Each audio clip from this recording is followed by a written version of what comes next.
So it's not really so much anything to do with the language per se. It could just be it could be confidence issue. It could be Could be, yeah. like a little bit of performance anxiety, perhaps. Mm-hmm. How do you feel about public speaking when you're a TA? I've been a TA before as well. Mm-hmm. When you're a TA, do you have to speak in front of the class? Oh yeah, sure. The first one I would say that people notice right away is your body language. Generally people say communication is actually only like 10% the words that you use, and there's so many other like little micro communications with your eyebrows and Mm-hmm.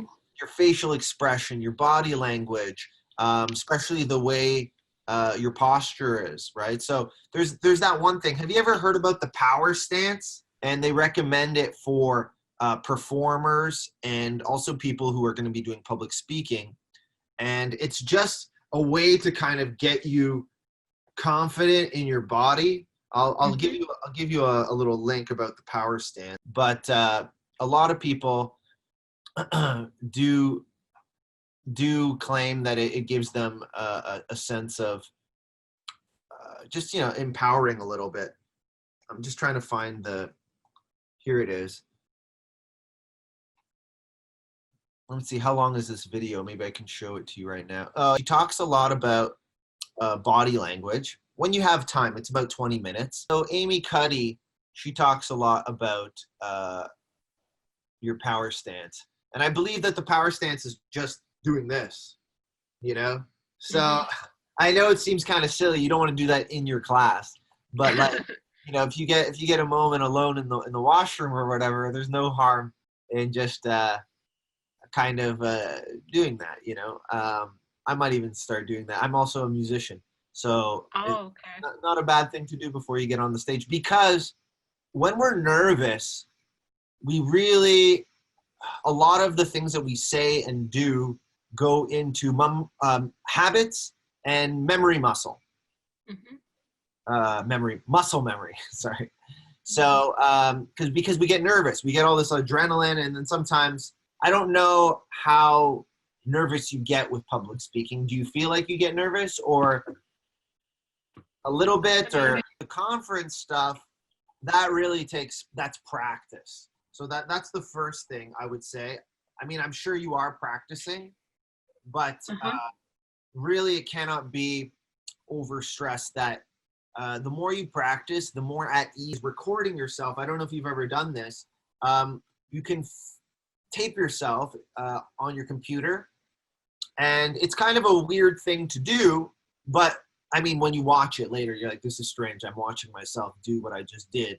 But really, you can notice parts of the presentation that are lagging, parts of the presentation where you feel like this is not engaging anymore. This feels kind of robotic and a little sluggish. So that's one thing you can do. And if you don't have your computer, you can also just record into your phone if you have a smartphone, and just in the audio note section, just record your voice. And similarly, just take notes of areas where it might kind of pay attention, first of all, to your intonation. You want to allow the emotion that you are bringing to the subject to shine through in your delivery of the words. If something is frustrating, let it show. I think speakers, generally as a listener, and in my experience, but from talking to other people, it seems people respond to emotion and passion, right? So if you're passionate about a topic, that's the best way to pull your audience in, because people are generally drawn to passionate people because they care about what they're talking about. And nothing is worse than listening to someone talk about something they don't care about themselves. Right? Like, I'm sure you've listened to someone talking, and kind of the subtextual clues in their delivery is, I actually don't care about this. I just have to do this because it's my job. That's always number one, is practice. Number two, you can record yourself. What works, what doesn't work. And four is try these things that you know, it's practice. So when you do it, you can think, you know what, that really went well. I really feel like I got the audience there. And things to keep in mind, of course, intonation, Mhm. pause. Pause is really important. Sometimes a pause can be more effective than anything. And, you know, good speakers to watch, you know, whether or not you like his politics or not, I think as a speaker, Barack Obama was quite an effective speaker. Barack Obama really used pause quite effectively. And also repetition can be an effective tool for speaking, because it underlines something that is truly important, right? Yep. These are things to keep in mind when you're doing your speech. And I mean, personally, I don't know how you feel about this, but I always like a little humor can go a long way. Mhm. So humor as a means to kind of get the audience on board with you. Mhm. Okay, so uh, so that's just kind of like a general overview of what I would suggest for public speaking. Um, we could do some exercises and Mhm.